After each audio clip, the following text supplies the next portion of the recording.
Hello and welcome to Money Pile Monday, where I am going through my death pile and trying to turn it into dollars by actually getting it listed. So this video is going to be a little bit different because almost everything that I am going to share with you has already sold. So that's pretty great. I know I'm a little behind on these. So for this Money Pile Monday, I've actually listed over 30 items, and let me kind of show you what I've got for you this week. First item is something that Michael actually sent me for free.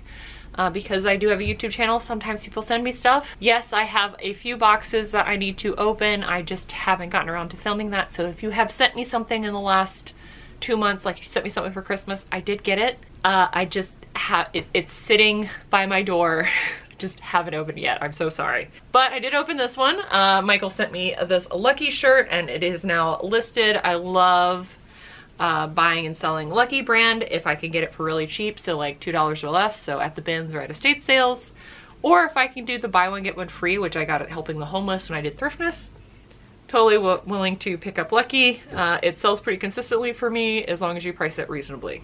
I also have this other little Mickey plush that I got from my friend Donna.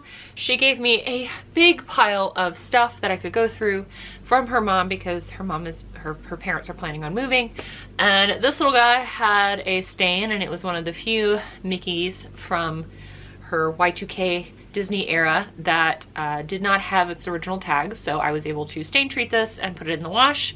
This is a little tourist Mickey, and he's all good to go, and now he is listed, and everything else is books, except for this, which I have already sold.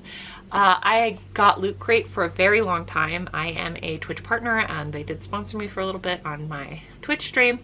So I got a lot of Loot Crates and all of them came with a t-shirt, which is what I really liked them for, was all the nerdy t-shirts. But also they normally came with a figure, and so I have a collection of these and I just don't want them anymore. They're taking up space and I'd rather that shelf space be used by books because I do have a book channel, which is why I'm going to predominantly show you books from this point on. So these finally sold. They only sold for $3.50, but again, I got Loot Crates for free. A lot of my Loot Crates for free because again, I was sponsored by them. And then also I predominantly, the ones I paid for I got because I wanted the t-shirt, and the t-shirt, most t-shirts are $20 if you buy them new. So to me, this is just free stuff that I'm getting rid of.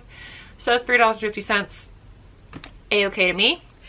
And then a lot of these books are from my death pile, are either stuff that I got for the bins, stuff given to me for free, or stuff I got at the estate sale for like almost nothing. So the first book I'm going to show you is this. This I got on an estate sale, so I paid $1 for this. This is brand new, never been read. This is the Cooper Kids Adventure Series, book 1. This is Frank Peretti. This is from the 90s.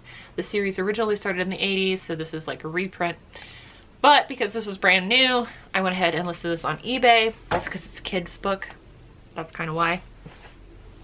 I've talked about these multiple times on my stream. These are Barnes & Noble Collector's Editions. They're little pocket editions, so they're the size of a mass market paperback, but they're hardcovers and they're really nice. They have a gilded text block and they also have a cute little ribbon bookmark.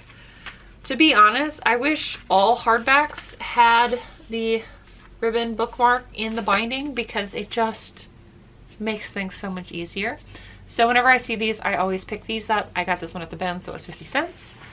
They consistently sell between, like, depending on the book, some of them are harder to find than others, so between $3 and $7.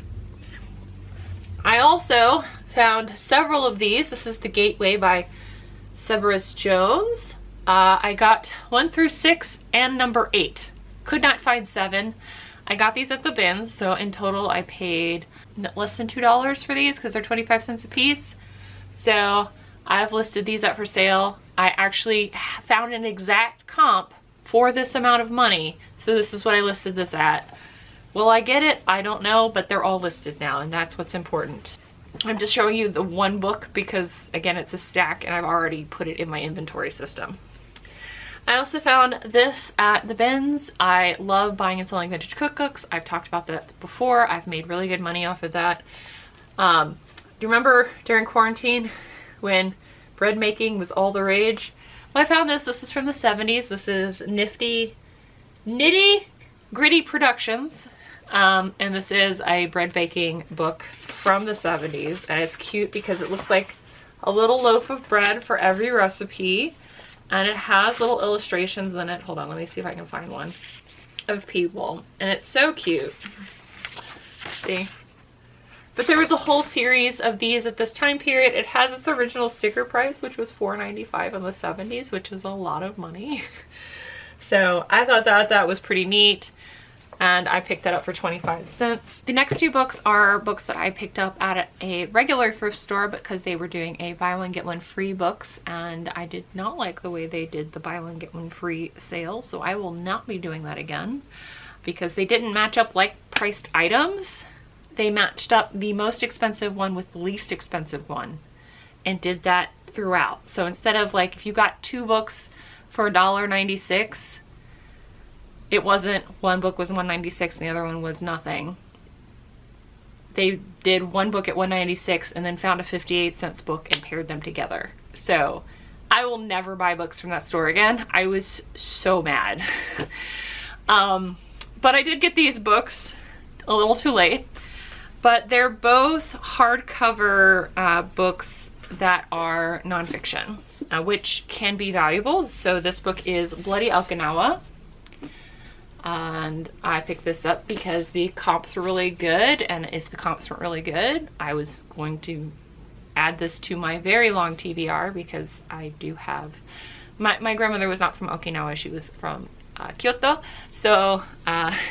not the same, but a lot of Japanese history I do like to read because I find it fascinating. So, however, this one is worth money, so I did list it.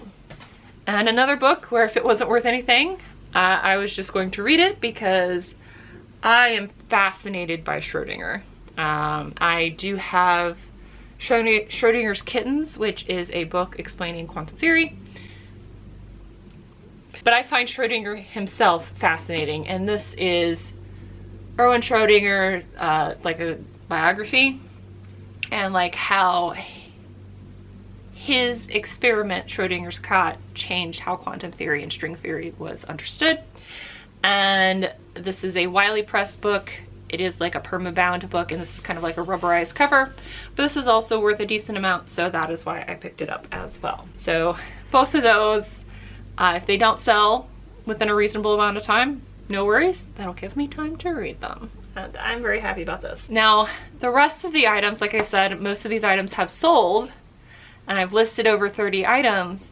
That is because this entire box of books is all vintage sci-fi and fantasy. And I sold this entire box of books on Whatnot. I realized that I had basically an entire banker's box worth of vintage sci-fi and fantasy. I do have a book channel, and I have sold a lot of vintage sci-fi and fantasy books on Whatnot. So I was like, you know what? I could individually list these on eBay and wait forever, or I could just throw up a Whatnot auction and see what happens, and that is what I decided to do. And so this entire banker's box of books is now going to go out tomorrow morning, and I made $77. That is the gross amount that they sold for. That is not my net amount, anywhere near my net amount. But the majority of these books I paid 50 cents or less for. A lot of these books actually I got for free, or I like got a handful of them and they made me pay $1 for them because they were at an estate sale, their last day at the estate sale, and they were going to go on a skip if I did not pick them up. So I am very pleased that I got rid of this much of my death pile, and they're all going to go to new homes with avid readers, and I'm really happy about that, including my friend Philly Flipper, who recently moved to Florida, and I see pretty much a daily post on his Instagram where he is showing what he is reading while he is at the beach. So a lot of these are going to be beach reads for him, and if you have not seen his channel, I will link it up above because friends support friends, and he's a friend, and I'm really glad to see him thriving and happy in his new location. So I'm going to go start packing these up to ship them out. And the rest of the items are gonna go into my inventory that I have not already inventoried. And this was a very short and sweet Money Pile Monday because I successfully turned my death pile into dollars. So if you haven't ever done Whatnot before, totally get it. Not everybody wants to do a live streaming service. I finally figured out, like, I've been a Twitch partner for 7 years. And Whatnot in the last year has finally figured out how to make it so you don't just have to live stream from your phone. They figured out, oh, maybe we should allow people to stream from their desktop. And I finally got it set up to where I could stream with my regular Twitch setup on Whatnot, and it worked so much better. And I am so happy about that. And I feel like the whole experience was enjoyable for everyone. If Whatnot is something that you're interested in, or maybe you want to check me out and do my next stream, I have no idea what I'm going to do for my next Whatnot stream. It is kind of like a whatever thing to me. It's just kind of a fun thing that I do, which gives me extra money. I will link down below if you want to maybe try to sell on Whatnot. I also have that seller link down below as well. And yeah, it's a great way, like if you get stuff for stupid cheap, it's a great way to get an immediate return on investment, and that is exactly what I did here. So thank you guys so much for watching. I hope this was interesting to you. I hope this gave you another option to figure out a way to get rid of your death pile. I hope it encouraged you to list on your traditional platforms like eBay, which is also what I did here. So I will see you guys in the next video. Until then, bye. Bye. Hero, I wanna be a